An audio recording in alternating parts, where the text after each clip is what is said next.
구석이 많아서요? 아니죠. 우리는 믿음, 어린 양, 하나님 때문에 우리는 천국에 가야 되는 것입니다. 사랑하는 여러분, 그렇죠. 벌써 한 해가 진짜 빨리 지나가는 것 같습니다. 이제 11월, 12월 두 달이 지나가면 한 해를 마감하고 새로운 한 해를 우리는 맞이하게 됩니다. 시작하는 것 중요하지만 마무리하는 것도 아주 중요합니다. 이제 남은 두 달 동안 계획했던 모든 일들을 잘 마무리하시기 바랍니다. 그리고 다가오는 새해를 더 잘 준비하고 시작할 수 있도록 하나님 앞에 늘 기도하시기 바랍니다. 오늘 계시록 말씀을 통해서 우리는 마지막 날 우리에게 주어지는 아름다운 새 예루살렘에 대한 말씀을 살펴보려고 합니다. 이 새 예루살렘에 대한 소망을 통해서 미래에 대한 확신, 그리고 소망, 그리고 위로를 얻어야 될 것입니다. 여러분, 오늘 본문에서 나오는 새 예루살렘이란 여러분 무엇을 의미하죠? 새 예루살렘이란 그것은 그리스의 신부, 곧 저와 여러분 그리스의 교회를 의미하는 것입니다.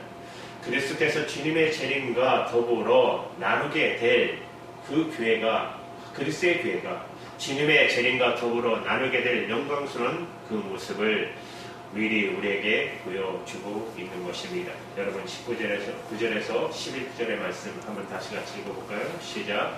일곱 대접을 가지고 마지막 일곱 재앙을 일곱 천사 중 하나가 나와서 내게 말하여 이르되 이리 오라. 내가 신부 어린 양을 내게 보이리라 하고 성령으로 나를 가리고 그 높으신 산으로 올라가 하늘로부터 하늘에서 내려오는 거룩한 산 예루살렘을 보니 하나님의 영광이 있음에 그 성의 빛이 지극히 기한 것 같고 여호가 수정같이 나타나라. 성령님께서 사도 요한을 데리고 그 높은 산으로 올라가십니다. 그리고 하늘에서 내려오는 거룩한 성 새 예루살렘을 사도 요한에게 보여주십니다. 하늘에서 내려오는 거룩한 성 예루살렘, 그것은 바로 하나님의 영광으로 가득 찬 곳이라는 것입니다. 그것은 그리고 그 빛은 귀한 보석과 같고 벽옥과 수정같이 맑다라고 말하고 있어요. 사도 요한이 자신이 본 새 예루살렘의 아름다운 모습을 자세하게 묘사하고 있는 거예요. 먼저 12절 이하에서 보시면 12문과 12천사 그리고 그 문들의 이름이 쓰여 있어요. 이스라엘 자손 12지파의 이름을 가진 그 성의 문을 먼저 보여주십니다. 계속해서 13절에 보시면 이 성의 모양은 정방향, 동서남북 세 문씩이 나 있어요. 동서남북 문이 나 있다는 것은 그것은 어디서든지 들어올 수 있게 문이 열려 있다는 거예요. 그 성은 열려 있는 문이라는 거예요.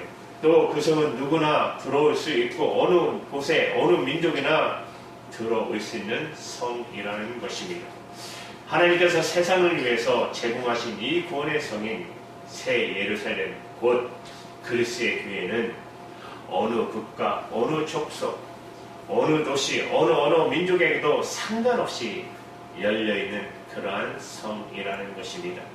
또 새 예루살렘의 크기는 여러분이 상상할 수 없는 만큼 크다는 것을 보여줍니다. 16절에 보시면 그 성의 길이와 넓이와 높이가 같은데 12,000 스타디온이다. 그리고 그 성벽의 치수는 17절에 보시면 144 규피로 나와 있어요. 144 주자는 12 곱하기 12, 그러니까 144가 되죠. 이것을 이렇게 상징하는 거예요. 여러분 구약의 12지파를 생각해 보시고, 그리고 신약을 상징하는 거죠. 12사도가 있잖아요. 합해서 144라는 숫자가 완성이 된 것입니다. 다시 말씀드리면 그것은 신구약의 모든 교회를 포함하는 숫자를 말하는 것입니다.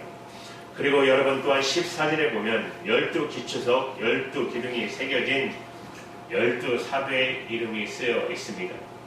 그리고 계속해서 21절에 12진지문이 있어요. 이 말씀은 여러분 에스겔 48장에 나오는 말씀을 보시면 거기에 지파들에게 분깃을 나눠주는 말씀이 나와요.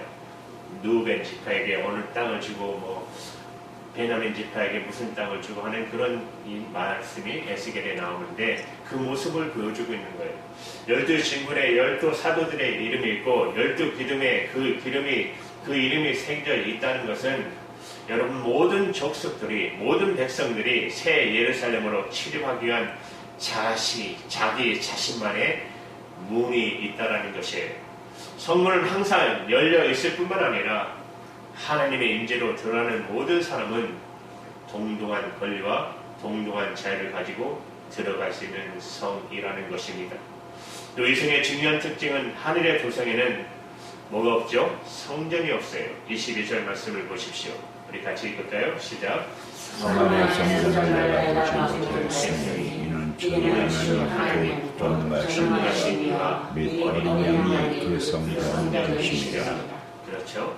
하늘의 도성에는 성전이 필요가 없습니다. 그 이유는 하나님의 임재로 하나님이 계시는데 어린 양인 예수 그리스도 하나님이신 어린 양 예수 그리스도가 계시는데 무슨 성전이 필요하겠습니까? 하나님의 임재가 온전히 이루어졌기 때문입니다. 하나님과 예수 그리스도의 어린 양이 친히 성전이 되셨기 때문에 더 이상 성전이 필요 없는 것입니다. 여러분 요한복음 2장 19절의 말씀을 보십시오. 같이 읽어볼까요? 시작. 예수께서 들어가셨을 때 너희가 이 성전을 받으라 내가 사흘 동안에 일으키리라. 아멘. 예수께서 이미 성전을 청소하시면서 그죠? 예루살렘에 올라가서 처음에 비둘기를 팔고 거기서 매매하나 하는 그것을 상을 다 엎으시면서 하는 예수님께서 말씀하셨잖아요. 이 성전을 하라. 내가 사흘 만에 다시 일으킬 것이다. 그 성전은 곧 뭘 말하는 것이죠? 예수 그리스도를 자신의 육체를 가리켜 말씀하신 것입니다. 십자가에 못 박혀 돌아가신 후 3일 만에 부활 승리하셨잖아요. 하나님과 예수 그리스도의 그분이 곧 성전이기 때문에 새 예루살렘에는 더 이상 성전이 필요 없다라는 것입니다. 그러나 당시의 사람들은 충격을 받았을 것입니다. 계시록 당시에 많은 사람들은 AD 70년에 성전이 로마에 의해서 완전히 멸망되는 것을 목격했던 사람들입니다. 돌 위에 돌 하나 남지 않고 다 무너졌어요. 그리고 그들의 열망이 있었어요. 어떻게 하면 그 성전을 다시 재건축할까 하는 열망을 가지고 있었어요. 왜냐하면 그들은 성전 건물을 중심으로 한 그들의 신앙을 지켜왔기 때문에 그만큼 성전을 중히 여겼어요. 성전, 자기네 건물을. 그런데 계시를 통해서 성전 건물로서의 성전은 뭐라고요? 더 이상 의미가 없다라고 명확하게 선언을 하나님께서 보여주신 것입니다. 건물은 수단일 뿐이지 목적 자체가 되어서는 안 되는 것입니다.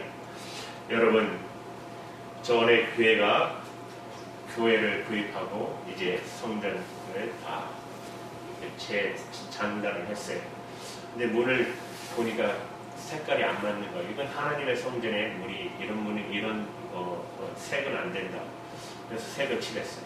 또 다음 장로님이 또 얘기했어요. 이게 무슨 색깔이기래요. 그래서 7번을 새로 칠했다는 말이 있어요. 저번에도 말씀드렸죠. 하나님의 성전에 더운데 에어컨을 너무 좋잖아요. 근데 어떻게 하나님의 성전에 못질을 하겠냐. 그래서 에어컨을 놓는 거예요. 그래서 더위를 하면서도 예배를 갔다는 말이 있습니다. 오늘날 교회도 마찬가지입니다. 교회도 건물은 수단일 뿐입니다. 도구일 뿐입니다. 그 자체를 우상시하거나 그 자체를 신성시해서는 안 될 것입니다. 진정한 성전은 바로 머리 대신 예수 그리스도이십니다. 그리고 그의 몸된 우리들 자신, 여러분의 성전인 것을 잊지 마시기 바랍니다. 하나님의 성전이 여러분인 것을 잊지 마시기 바랍니다. 하나님과 예수 그리스도 그리고 우리 자신이 하나님의 거하시는 성전이 된다면 그것이 바로 우리가 이 땅에서 천국을 누리고 살아가는 삶이 될 것입니다. 새 예루살렘의 모습을 비유해서 하신 본문의 말씀을 보면 흥미로운 것은 보석으로 비유하고 또 보석의 명칭들입니다. 여러분 18절 이하에 특별히 19절에 보시면 그 성의 성곽의 기초석은 각색 보석으로 꾸몄는데 첫째는 기초석은 벽옥이요 둘째는 남보석이요 셋째는 옥수요 넷째는 녹보석이요. 계속해서 이어지는 말씀을 보면 이 보석의 이름을 보면 우리가 이 성이 얼마나 아름답고 또 찬란한 성인가를 알 수가 있습니다. 그러나 우리가 보석의 이름 하나하나를 깊이 묵상할 필요는 없습니다. 보석 하나의 의미를 부여한다면 우리는 또 하나님께서 이 요한계시를 통해서 주시고자 하는 말씀의 의미를 잃어버릴 수가 있기 때문입니다. 이 보석의 의미를 전체적으로 이해하려면 여러분 출애굽기를 살펴보셔야 합니다. 출애굽기 28장에 보면 하나님께서 보여주신 대제사장의 의복, 여러분 레봇이라고 하죠. 거기 가슴판에 있는 그 12가지 보석들이 마치 오늘 나온 이 본문의 말씀 새 예루살렘에 있던 보석과 아주 흡사한 것을 보게 됩니다. 여러분 요한계시록 21장 19절 20절의 말씀 같이 읽어볼까요? 시작. 그 성의 삼각이 기초석은 각색 보석으로 꾸몄는데 첫째 기초석은 벽옥이요 둘째는 보석이요 셋째는 옥수요 넷째는 녹보석이요 다섯째는 홍마녀요 여섯째는 홍보석이요 일곱째는 화목이요 여덟째는 녹목이요 아홉째는 다마목이요 열째는 비치옥이요 열한째는 청옥이요 열둘째는 자작이요. 출애굽기 28장 17절에서 20절의 말씀 같이 한번 읽어볼까요? 또 시작.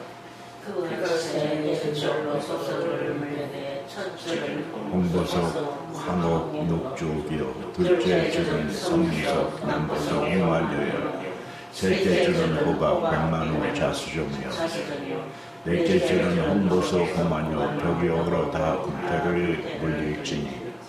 그렇죠. 대제사장의 목에 붙어있던 보석의 이름의 명칭과 오늘 본문에 나오는 예루살렘에 있는 보석의 이름이 아주 흡사한 것을 대조를 보게 됩니다. 출애굽에 나타난 보석 그리고 요한계시록에 나타난 새 예루살렘의 보석, 그 보석이 서로 연결되어 있음을 알게 됩니다. 여러분 이것은 무엇을 의미할까요? 새 예루살렘의 성이 얼마나 아름답고 영광스럽고 얼마나 소중한지 이것은 단 한 가지를 의미하는 것입니다. 바로 남편 대신 예수 그리스도를 위해 신부인 저와 여러분 교회가 아름다움을 말하는 거예요. 예수님을 맞이하는 우리들의 영혼이 여러분 얼마나 아름다워야 하는가, 우리의 믿음이 얼마나 보석처럼 빛나야 하는가, 우리의 믿음의 순수함이 얼마나 주님 앞에 이렇게 깨끗해야 하는 것을 의미하는 거예요. 대제사장의 목에 있던 보석, 새 예루살렘에 치장한 이 보석은 인간적인 화려함을 말하는 것이 아닙니다. 세상의 화려함이 아닙니다. 하나님 보시기에 반짝반짝거리는 보석 같은 저와 여러분의 믿음, 정금과 같은 믿음, 그리고 어떤 고난에도 이겨낼 수 있는, 어떤 핍박에서도 승리할 수 있는 그런 보석 같은 믿음, 이런 믿음을 우리에게 말씀하는 것입니다. 이 믿음이 어디서부터 와요? 바로 예수 그리스도이십니다. 이 보석 같은 믿음을 우리는 선물로 받은 걸 믿으시기 바랍니다. 새 예루살렘의 성은 믿음으로 된 성도들의 아름다운 공동체를 말하고 있는 것입니다. 그 믿음은 보석 같은 믿음의 공동체라는 거예요. 여러분, 주님의 등불교회가 이런 보석 같은 믿음의 공동체입니까? 네, 아멘 하세요. 아멘. 아멘. 또한 새 예루살렘의 중요한 특징을 보여주고 있는데요. 그것은 24절에서 26절의 말씀인데 한번 같이 읽어볼게요. 시작. 왕들이 그 가운데로 다니고 땅의 왕들이 자기 영광을 가지고 그리로 들어가리라. 사람들을 낮에 정복을 받지 아니하리니 그것은 없으리라. 사람들이 만국의 영광과 존귀를 가지고 그리로 들어갈 거고. 오늘 본문 24절 26절 말씀을 통해서 만국이 그 빛 가운데 다니리라, 그리고 들어가리라 반복해서 말씀하고 계시죠. 모든 족속들이 새 예루살렘으로 순례의 길을 걸을 거라고 말씀하고 있는 것입니다.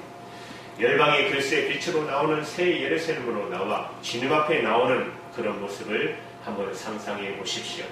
새 예루살렘은 이제 마지막 때 만국, 열국이 하나님 앞에 나오는 통로가 될 것입니다. 이 마지막 때 하나님께서 얼마나 영광스럽게 그리스도의 교회를 사용하실까는 것을 의미를 우리에게 보여주고 계십니다.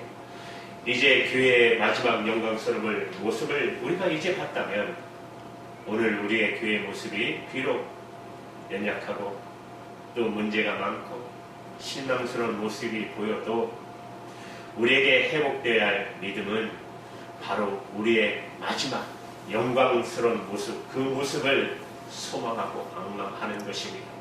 주님의 교회는 영광스러운 교회입니다. 주님의 교회는 순결한 그리스도의 신부인 것입니다.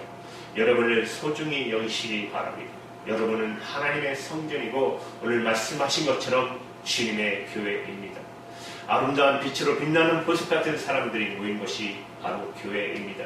이런 믿음과 소망을 가지고 끝까지 인내하며 달려가는 저와 여러분 되기를 주님의 이름으로 축원드립니다. 아멘. 기도하시겠습니다.